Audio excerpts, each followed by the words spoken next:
I'm Selene, and I notice things most people miss. That's a blessing and a curse. Late afternoon slid into a softer kind of light, the kind that forgives sharp edges and makes promises it can't keep. The cafe held its usual warmth, sugar in the air, spoons chiming lightly, the doorbell's small bright note. He sat across from me, holding his cup with both hands as if steadiness could be borrowed from porcelain. He smiled the kind of smile people practice in mirrors, the kind that forgets to invite the eyes. We started light. Weather, the city, the new bakery 2 streets away with croissants that flake like snow. His voice skimmed the surface. Mine did too, until something in me decides it's safe to dive. I looked out the window to rest from his face and found the exact thing I didn't want to see. A phone in the reflection, a message lighting up, a small red heart at the end. Not to me. Not yet. Not ever. It's never the heart itself. It's the timing. It's always the timing. I didn't read the words, but my stomach understood. He turned the phone face down. "What are you thinking about?" he asked. I said something soft and unimportant, so the moment could pass without both of us breaking it.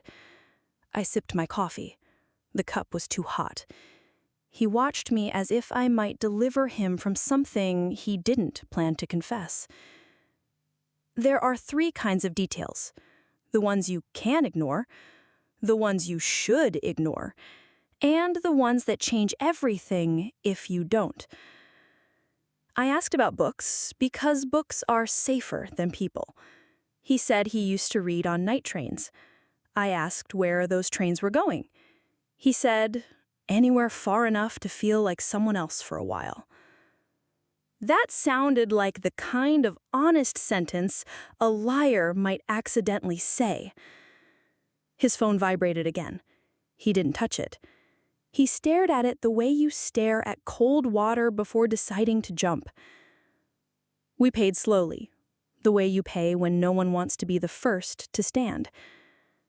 Outside, rain stitched the streetlights together with fine thread. He walked me to the corner. A cab slid by like a thought. He said, "I want to see you again." I answered, "This week is busy." He said, "I can be patient." I told him, patience is a word that likes to be said out loud. At home, my apartment greeted me with a long exhale. The phone buzzed before I turned on a light. From him, coffee was good, company better. I didn't answer. Not yet. Another buzz too quickly. A photo of rain on the cafe window, taken after I left. A caption about missing the sound of my voice. People who miss you find a way to say it too soon. I sat on the floor because chairs felt dishonest. The phone lit again. I turned it face down, then up, then down, pretending I didn't know which side I believed. Unknown number. 2 words only. Be careful. Nothing humbles a night like those 2 words. No name, no history. Just a warning arriving exactly when warnings make the most sense. I replied with a single question mark and waited. No dots, no answer. Morning cleaned the city. The sky felt like a new page. The unknown number stayed silent. He didn't. A good morning message trying too hard to sound casual. A photo of a book I mentioned. A promise to bring me something from wherever he was going next. People learn you by listening, and then they use that knowledge in the kindest and the worst ways. Work steadied my thoughts. Lines, measures, problems that exist outside the body. Somewhere between pages I wrote "be careful" in a margin, to make it smaller. It almost looked solvable when surrounded by numbers. The rain had stopped, but the city still glistened, as if it wanted to keep the memory. Streetlights turned puddles into tiny constellations. My shoes tapped a slow rhythm, Daniel's steps matching mine with the precision of someone who had walked beside me before. "Left," he said, at the next corner. "Quieter that way," he added, as though that were reason enough. Convenient. Quieter things are easier to say. We passed a closed florist, its windows fogged, paper cradling the last red roses in the shop. A laundromat hummed with the smell of warm fabric and coins. Then a narrow bar appeared. Blue door, chipped paint, gold letters that looked older than the building itself. 3 blocks in, the city softened. Shoes on damp pavement, a radio murmuring behind blinds.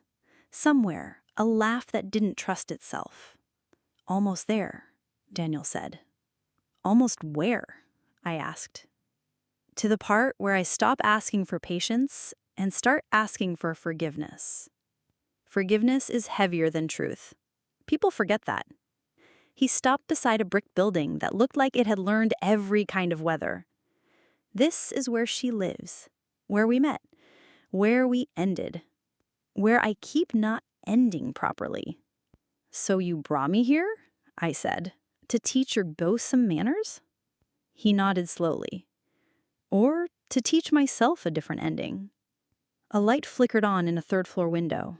Shadows moved inside.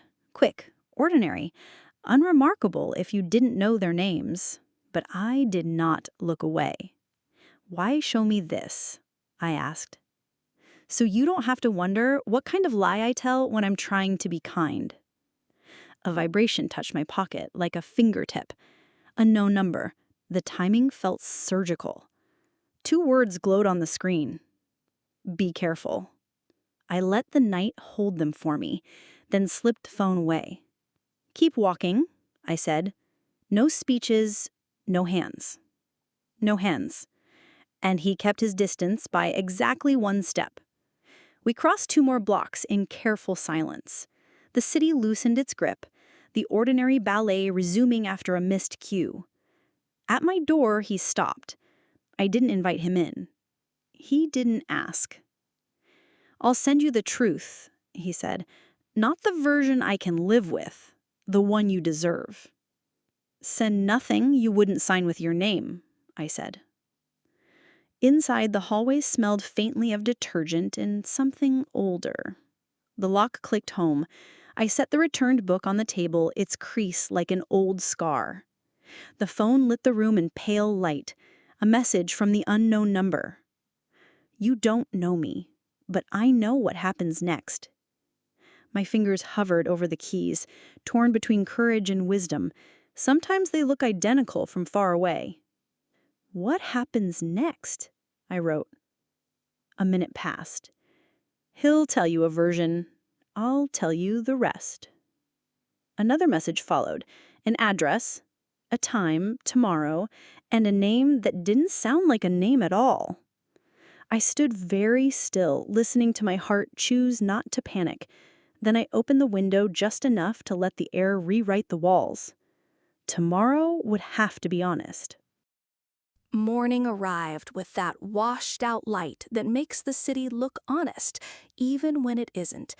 I poured coffee, let it go cold, and stared at the message from last night. An address, a time, and that strange, not a name. I'd already decided I wasn't going, and yet I dressed like I might.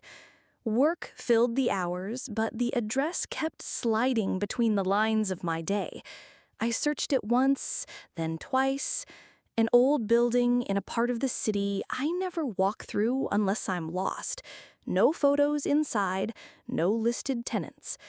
By late afternoon, my phone lit with Daniel's name. I didn't answer. The voicemail was short. "We should talk before you hear it from someone else." Someone else. The phrase fit too well with the unknown number. At 6:30, I stood outside the building from the text. The bricks looked older than the street. The doorbell panel had no labels, just numbered buttons, the kind you press when you're hoping for an accident. I didn't have to press. The door opened from inside, and a woman stepped out, tall, with hair like polished ink and a coat that didn't belong to this season. She looked at me the way people look when they've been told a story about you first. "Selene," she said, not asking. "You must be the rest of the story," I replied. She smiled, and it wasn't friendly. "Walk with me. Talking here isn't ideal." Her steps were faster than mine. We turned corners that seemed chosen for their shadows. "You're the one who's been texting me?" I asked. "Yes." "Why?" "Because you needed context. Daniel is very good at leaving that part out." We stopped beneath a street lamp that hummed softly. "I don't want to hurt you," she said, "but I won't let him use you the way he used me." "Used? Past tense." I asked. "You were together?" "Yes, longer than I cared to admit. And when he started talking about you, I knew exactly how it would end." The lamp flickered. A small applause for her confidence. "What do you want from me?" "Nothing," she replied. "I just need you to see the pattern before you're part of it." From her coat pocket, she pulled a phone, not Daniel's, but one that held him all the same.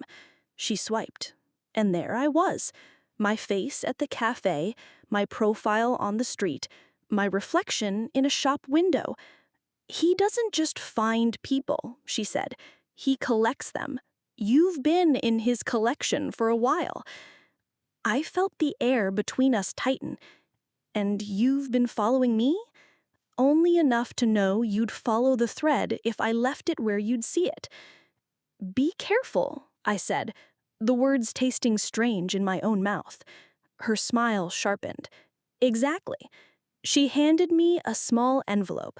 "When you're ready to see the rest, open this, but not before you're ready to leave him for good."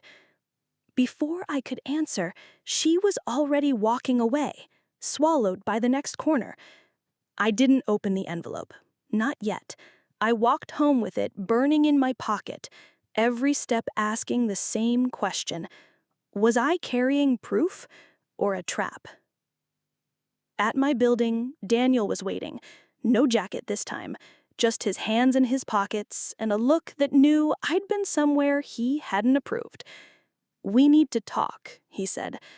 That seems to be everyone's favorite line today. Inside, the apartment felt smaller with him in it. He stayed standing, as though sitting might give me the advantage. "He saw me," he said, quietly. "With her." I dropped my keys on the table. "Then you know she's real." "She's real," he admitted, "and she's dangerous." "To you?" "To anyone who listens." He stepped closer. "She twists things, leaves out details, makes you believe the story is simple when it isn't." "And your version?" I asked. "My version is messy, but it's mine, and I want you to hear it before you decide who I am." The envelope in my pocket felt heavier than his words. "Tomorrow," I said. "I'll listen tomorrow."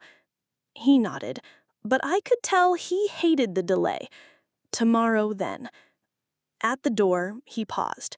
"Selene, whatever she told you, it started with something true. That's how she works." When he left, I locked the door and set the envelope on the table beside the returned book. 2 unopened stories, both daring me to choose which to read first. I turned off the lights, letting the dark have the final word for the night. Morning didn't so much arrive as seep in, slow, reluctant, as though the day wasn't sure it wanted to be involved. The envelope was still on the table, right where I left it. Next to it, the book Daniel had returned. 2 objects, 2 versions of him. I made coffee without tasting it, watching steam curl like questions I didn't want to ask. The meeting with Daniel was at 11. By 10:30, I'd already checked the envelope 3 times without opening it. At 10:40, I slipped it into my bag, just in case. The cafe he'd chosen wasn't ours. Smaller, new tables, new light, a place with no memory attached to it. Yet, Daniel was already there, leaning back like the chair belonged to him. "You came," he said. "I'm curious. That's not the same as convinced." He smiled, the tired kind, like someone who's had to rehearse being understood. "I'm not here to win," he said. "I'm here to explain." The server brought coffee for both of us without asking. I wondered if Daniel had been here before, often enough to be recognized. He waited until she left to start. "She's not wrong about everything," he began. "We were together. It ended badly. I said things I shouldn't have, so did she. But she doesn't stop. She finds new ways to keep herself in your head." He leaned forward, hands on the table. "You know what the problem is with half-truths? They sound more convincing than the whole thing. The details she left you, they're real. They just aren't all of it." I didn't interrupt. Sometimes silence is the only way to measure how far someone will go to fill it. He told me about the first time they met. An office party, too much wine, the kind of laughter that moves closer without permission. How he thought it was something small until it wasn't. How it ended when he realized the two of them brought out the worst in each other. "He hates endings," he said, "so she tries to rewrite them. You're her next chapter, Selene. Not because she cares about you, but because she knows I do." The coffee had cooled, but I drank it anyway. "Why return my book?" I asked. "Because I wanted to remind you of something that was yours before she put her version in your head." The envelope in my bag pressed against my side like a question mark. "She'll tell you I am a collector, that I find people and keep them until they fade. Maybe there's truth in that. But she leaves out the part where people stay because they want to, until they don't." I thought of the photos she showed me, my reflection in a window, my face in the cafe. "She's been following me," I said. "She followed him first, for months, even when we weren't speaking."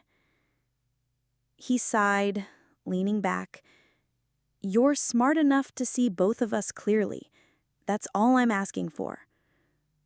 We left together, but our steps didn't match. Outside, the wind carried a faint trace of her perfume, or maybe I imagined it. At the corner, Daniel touched my arm lightly. "You'll hear from her again. Just remember what I said." I walked away before he could make it sound like a request. At home, I set my bag down and took out the envelope, sat at the table, opened it. Inside, a single photograph. Daniel at the blue-doored bar, same profile as in the grainy photo from before, but this time the image was sharp. The woman beside him wasn't the one who had given me the envelope. Different hair, different smile.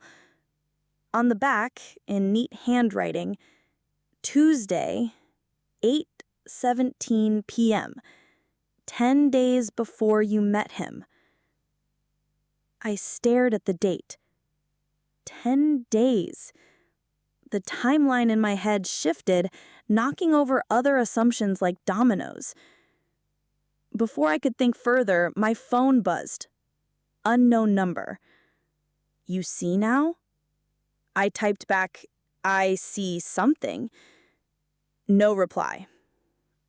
Evening came early, wrapping the apartment in that half-light where objects start to look like versions of themselves.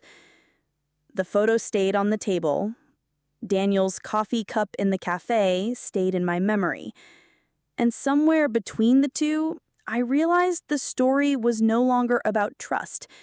It was about proof. The photograph stayed where I'd left it, face down on the table, as though turning it over again might change the date written on the back. 10 days before I met him. 10 days before that smile belonged to me. By morning, the apartment felt smaller, like the walls were leaning in to listen.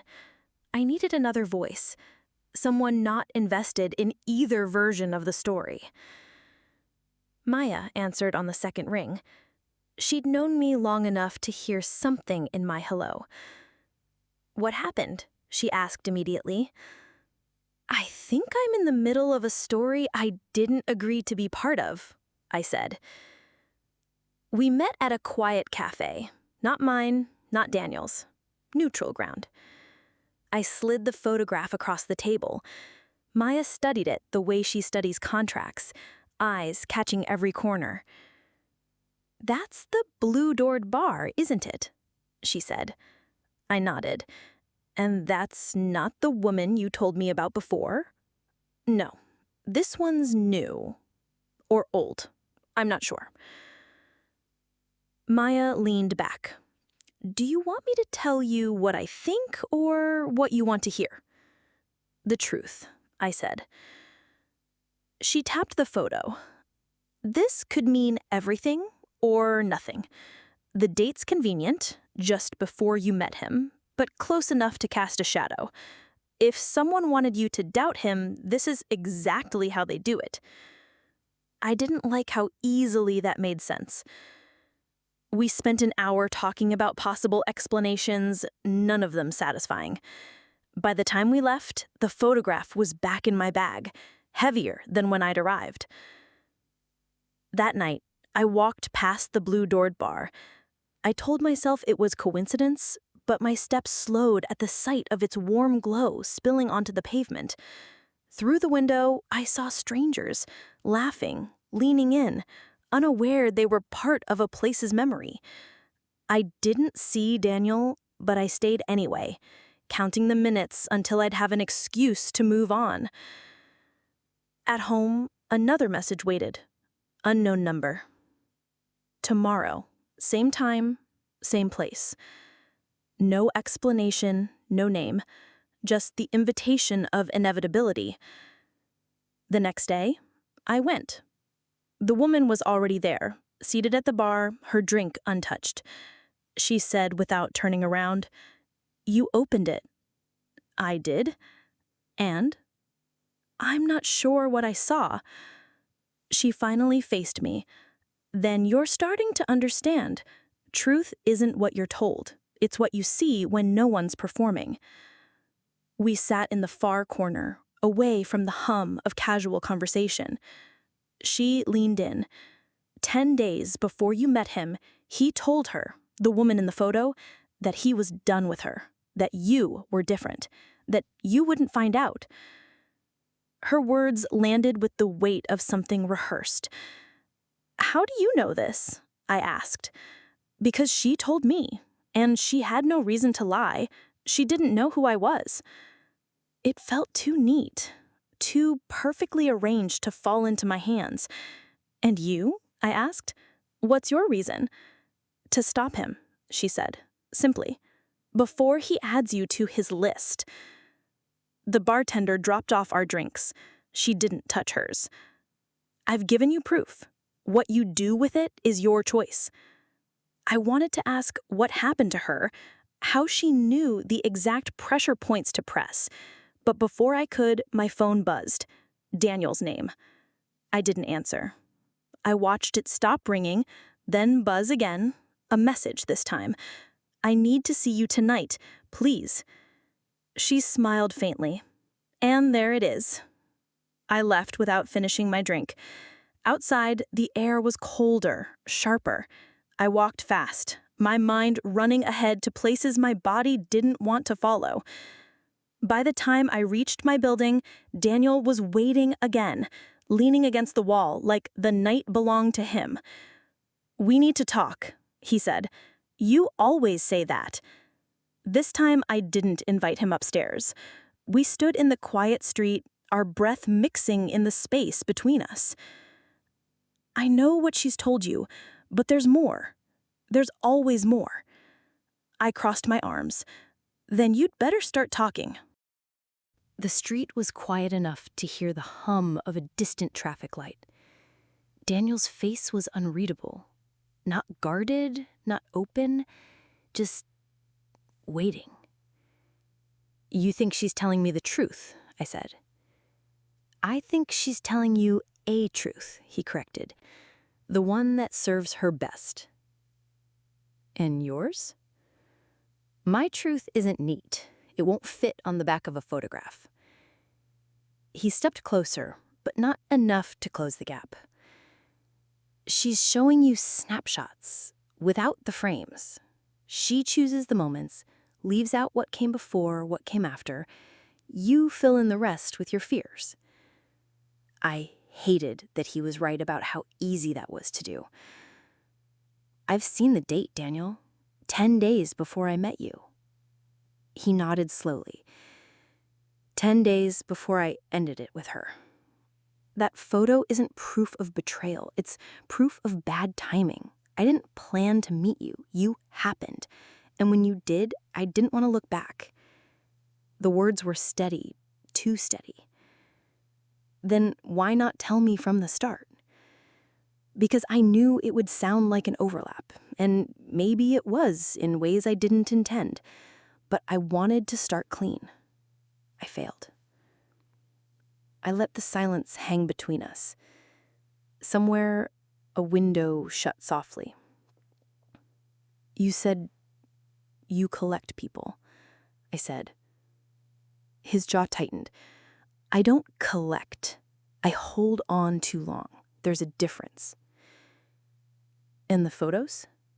"She took them, not me. She followed us, Selene. That's what she does. She stays in the edges of your life until you start seeing her even when she's not there." He searched my face for something, maybe doubt, maybe forgiveness. "What do you want from me?" I asked.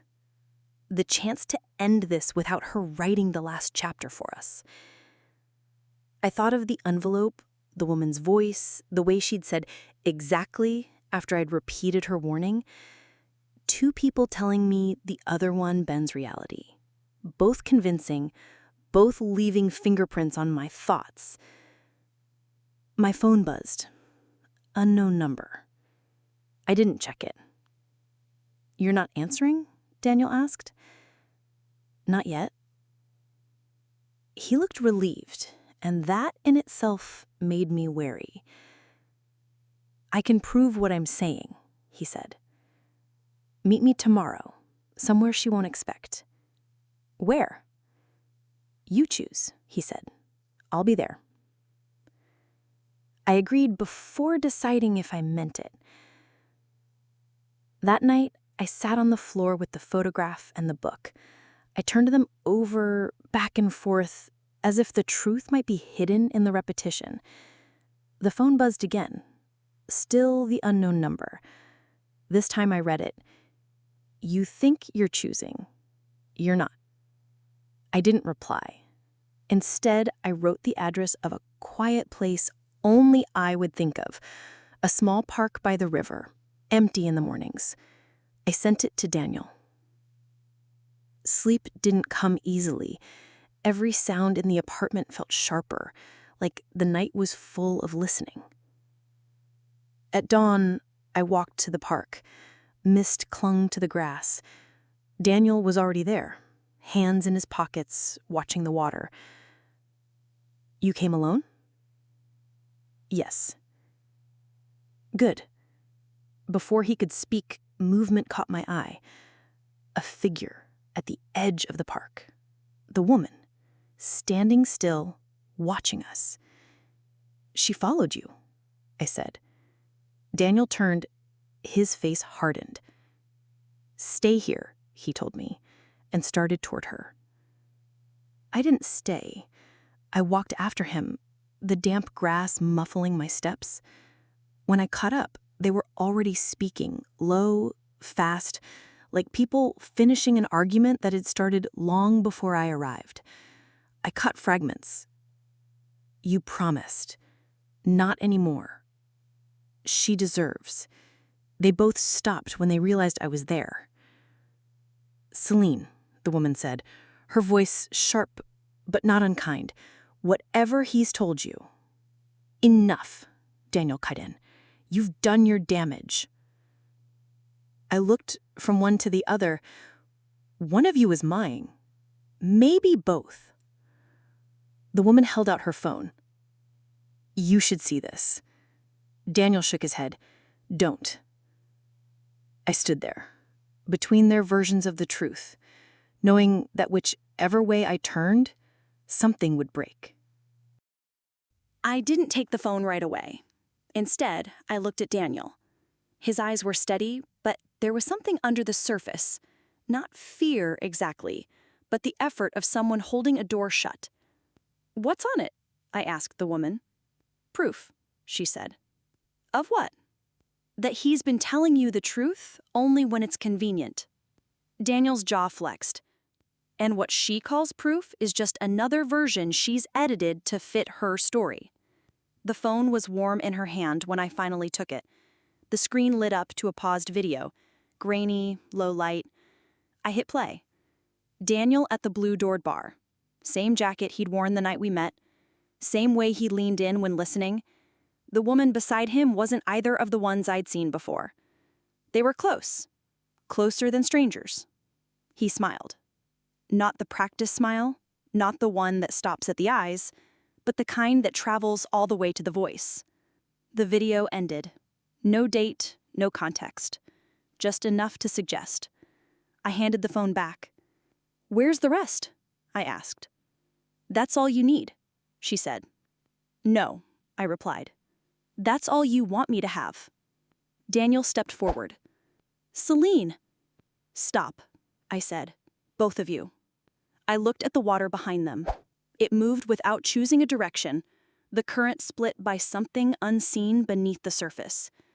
I don't know which of you is lying, but I do know this. I'm not going to be the thing you circle around anymore. The woman's face tightened. Daniel's shoulders dropped, just slightly. I turned to him. If there's something worth hearing, you can send it. All of it. Every detail. No omissions. And you, I looked at her. If you want me to believe you, stop hiding behind warnings. Show the whole picture. Neither spoke. I walked away, leaving them standing together under the pale morning light, two silhouettes with too much history between them. By the time I reached the street, my phone buzzed. Not Daniel, not the unknown number, a new one entirely. No name, no greeting, just a single line. They're both wrong about you. I stopped walking. Read it again. Another message followed. Coffee? No stories this time. Just you. The corner cafe was 3 blocks away. My hand hovered over the screen. I didn't answer. Not yet. Some truths can wait.